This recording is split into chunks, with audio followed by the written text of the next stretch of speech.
Welcome back to our next edition of the CBB Review Studio podcast. I am Dan Siegel, joined as always by my co-host Ben Anderson, and we are starting our first part of a many-part series that will take us pretty much until the start of the regular season, or actually exactly until the start of the regular season. We are going to be counting down with our entire network here at CBB Review from 100 to 1, our top 100 teams in the country for the 2023 to 2024 college basketball season. Now, at College Basketball Review, we are writing articles, one article per day, counting down from 100 to 1. On this podcast, we will be previewing every 5 articles that are written. So today we are starting with teams 100 through 96. Ben, take us away with number 100 in our CBB rank countdown. Who do we have? Let's talk about the UNC Asheville Bulldogs. Now, they had a great season last year, made the NCAA tournament, and are attempting to go back for the first time in back-to-back tournaments since 2011-2012. They did lose quite convincingly to UCLA, but nonetheless, it was a success story for those North Carolina natives. The big story here is Drew Pember. It has to be. He returns after a monster season where he won the Big South Player of the Year, averaged over 20 points. He was a transfer from Tennessee that really has shined in the Big South play. He is that team overall. I mean, you can't talk about UNC Asheville without talking about Pember. Am I right, Dan? No, yeah, that was the first thing I was going to bring up. Also, as a center, you mentioned his over 20 points and his nearly 10 rebounds per game, but he's not only a good three-point shooter, like he's a great three-point shooter. He shot 38% from three-point range last year. And honestly, in general, this UNC Asheville team was one of the best three-point shooting teams in the country in both shooting on offense. They were 8th in percentage, and defense, they were 22nd in percentage. So that was a big reason for their success last year. One guy I also wanted to talk about was the NC State transfer, Greg Gant. And if he could break out this upcoming season, then with Gant, and then they have Pember, this could be one of the most dangerous front courts in mid-major basketball. Now, background on Gant, he started 17 games at NC State last year. It wasn't really a real 17 games because he only averaged less than 20 minutes per game. He started a lot of games and didn't end up playing down the stretch, but he has experience at a much more prolific conference. And for UNC Asheville in the Big South, that could be a pretty good backcourt right there. With Pember, obviously, we know he's going to produce, and potentially Gant, the transfer from NC State. Yeah, I'm glad you mentioned Gant. He actually had 2 productive years at Providence before making his way to Raleigh and now to Asheville. So there is some promise in this transfer. I also do want to mention one more player here, Caleb Burgess. And I do mention this here because while UNC Asheville overall clearly a successful season, they did not have the best passing numbers, really a very low assist rate across all their players, and Burgess is the returner in that category with only 4.2 per game. They lose Tajon Jones, who was a starter and a scorer at the guard position last year. It'll be interesting to see what Burgess can do for helping kickstart this UNC Asheville offense and finding some other options around Pember. Yeah, and wrapping up this segment on UNC Asheville, they do return a lot. They're 17th in the country in returning minutes and 14th in returning possession minutes. Now, this program has never been to the round of 32 before. So the question is, can they finally get there? We do project them to be first in the Big South by a pretty decent margin. So maybe they could get to the tournament again. That is probably a likely scenario. But they were a 15 seed last year. Yeah, 15 seed last year. That's very unlikely, although very possible to win. Can they get into the 13 to 14 seed range if they are able to win their conference tournament? I believe they are very capable. And Ben, they do start the year. I don't know if you saw this, but they start the year going to Michigan. That could be a pretty good litmus test right away. I did see that. I'm very excited for that game on both ends just to see what those two teams look like in the start of the 2023 season. All right, let's move on to number 99 on our CBB rank list, and that is the Toledo Rockets. The Rockets have been a very successful MAC team in the regular season, but they have a tournament drought that has spanned for decades. I mean, it is a really long drought. They are 48-9 in the MAC in their previous 3 seasons. The question is, can they finally break that drought, come through in the conference tournament, or just somehow build enough of an at-large resume? There have been plenty of years with multi-bid MAC leagues. They do lose their star, Ray J. Dennis. He is off to Baylor. They lose 2 other double-digit scorers to graduation, but even without Dennis's 19.5 points per game, stepping into his shoes will be the lifeblood of the offense, and that is Dante Maddox. Yeah, absolutely. This was an incredible team to watch last year. And like you said, while UNC Asheville's biggest strength is bringing back a player, Toledo struggles when they lose a player up the ranks. But they bring back one thing and one thing in particular, and that is shooting. They finished, as you can see, second in all of Division I behind only Colgate by shooting nearly 40% from three-point range, and any team would kill to have those numbers. It'll be interesting to see what Dante Maddox can do in replacement of Ray J. Dennis. Can he be that microwave scorer that Ray J was able to be in the last year? And then what will his supporting cast look like around him? They were a little small last year, Toledo was. And I'm interested to see what Raheem Moss is able to do in being that bigger player on the inside, as well as Ben White, a transfer from William & Mary, averaged double-digit points during his time with the Tribe there as well. I'm a little worried about the front court. I do believe in this guard play, as we've seen in the past couple of years from Toledo, though. Yeah, and this was my article, by the way, so check that out. I'll leave the links to all the articles of the 5 teams that we're previewing today in the episode description. But another guy I wanted to talk about more in the backcourt is Sonny Wilson, who is the highest rated recruit in Toledo basketball history since they've started tracking it. And it's by a pretty decent margin. So if he could be ready to play right away, that could really improve things for Toledo, really improve their depth. I feel like depth is my biggest concern with Toledo. I feel like their starting 5s, maybe 6, 7 deep, are solid, but outside of that, it's a lot of true freshmen that are going to need to step in. A lot of their roster is made up of them, and Sonny Wilson leads the way in terms of the rankings. This team might slightly change their identity because Ben, you've alluded to this. They had the 5th ranked offense last year and the 294th ranked defense last season, according to Torvik. And that is the biggest discrepancy between offense and defense in Division I basketball last season. I think they have a lot more defensive upside in that backcourt, but also, like I mentioned, they are losing 3 double-digit scorers, including Dennis. So I don't know if they'll be quite the 5th ranked offense, but hey, maybe they don't do as well in the regular season as they do in the past couple of seasons. It doesn't matter, because what really matters is how they do in the conference tournament. And if they win their conference tournament, even if maybe they don't win 27 games, they win 24, 25 games, it's a lot more of a successful season for Toledo than it would have been in 2021 through 2023. Yeah, I absolutely agree with everything you just said there. One last point before we move on to our next team here. This is not a very deep Toledo team, and we're looking for players to be able to come off the bench. You mentioned Liston as a potential 6-man, but really after that, the cupboard's pretty bare for the Rockets. So it'll be interesting to watch and see who develops out of this 13-man roster that Toledo has. Now, I'm going to kick it back over to you, Dan. Who do we have at number 98? At number 98, we have Washington State. Washington State is projected according to us at CBB Review, 11th in the Pac-12.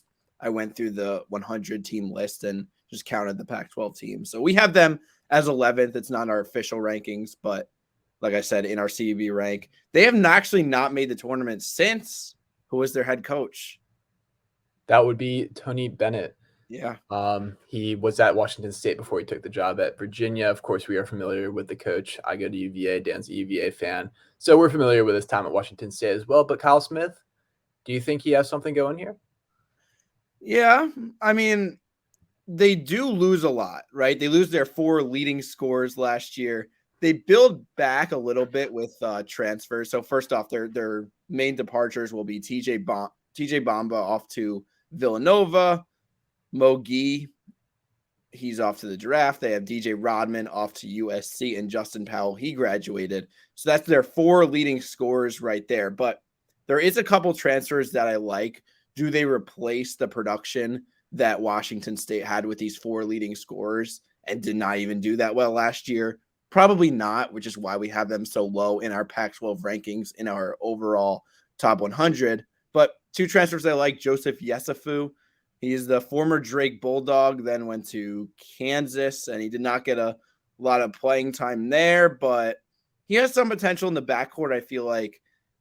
And then there's Isaac Jones, who is pretty much the opposite. He is a much more productive player last year, but at a much lower ranked school. That would be Idaho. He scored nearly 20 points per game, just a dominant back to the basket big. Yeah, I'm really interested in Yesufu in particular. We've never really seen him on the court as a number one or number two option. If you remember, during Kansas, you already mentioned this, he was sort of hidden on the bench, maybe played 10, 15 minutes a night. But even at Drake, he was sitting behind a lot of older guys on those really talented Darian DeVries teams. So I'm really interested to see if he is able to step into the spotlight for his final year of college eligibility. And I'm glad you mentioned Jones as well. That's just your classic low major productive big man that is moving up the ranks for his final year. So we always love to see when those players get the opportunity. Beyond that, though, you don't have a lot of returning production that played at Washington State last year. We see 2 right here, Jade Mullins and Andre Yamakovsky. But other than that, I mean, when you lose your top 4 scorers, you worry a little about the chemistry of the team and where you can find those offense and defensive principles that Kyle Smith wants to include in his game plans. Yeah, Washington State has improved a little bit under Kyle Smith, but it's difficult to really give this program much of the benefit of the doubt at this point. I think we both agree the roster talent is probably not as good as last year. And like I said, they've been winning a little bit more under Smith than they have been under the previous couple regimes. But it's year 5 right now. He needs to make an NCAA tournament, in my opinion. I mean, you cannot have NIT as your goal in year 5, but that is probably where I project this team to be. Yeah, I'd agree with that. And I mean, Washington State, the hardest job in the Pac-12, the hardest job in the power conferences for basketball.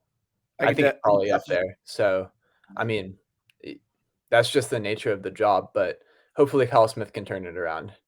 Dan, who do we have at 97? 97, we have the Tulane Green Wave.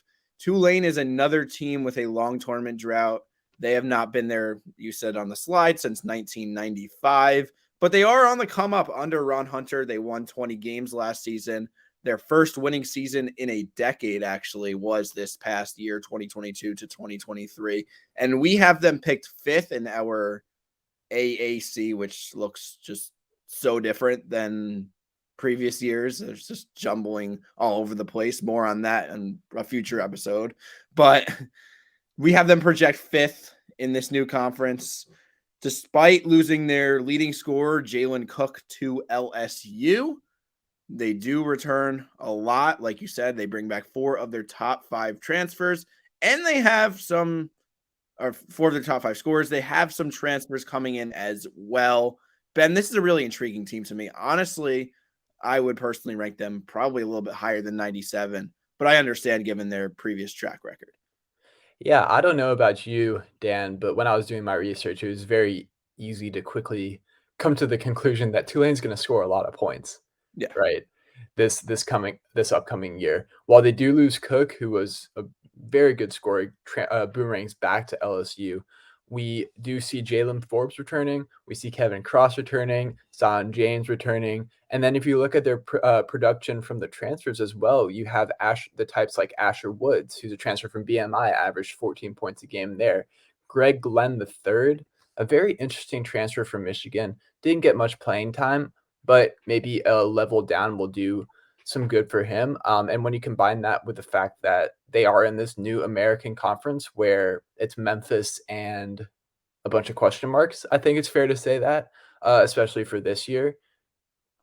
There's an argument that Tulane might be able to crack the top 2 there. And is this the second best team in the conference? I don't know quite yet. We're gonna have to do some more research and stay tuned to hear who we have ranked ahead of Tulane in the AAC, but it's definitely an interesting team to watch, certainly on the highlight reels in particular. Yeah, and like you said, Forbes 18.5, Cross 14.8. I think the numbers are a little inflated because they just play so fast. They actually third highest tempo in Division 1, but hey, it's about their defense, right? Are they going to defend the 3-point line better? I felt like they just had players out of position, beat in transition, just lost in the shuffle, a lot of wide open threes last year. But yeah, I think honestly, I would particularly have Tulane higher. We might be underestimating them. We haven't seen this program do certain things in a long time, but the pieces are totally in place. George Bagwell also really likes Asher Woods. He was the one that wrote the Tulane article from VMI, just a really good two-way guard. Absolutely. And to conclude this episode, at number 96, we are going to have the UC Santa Barbara.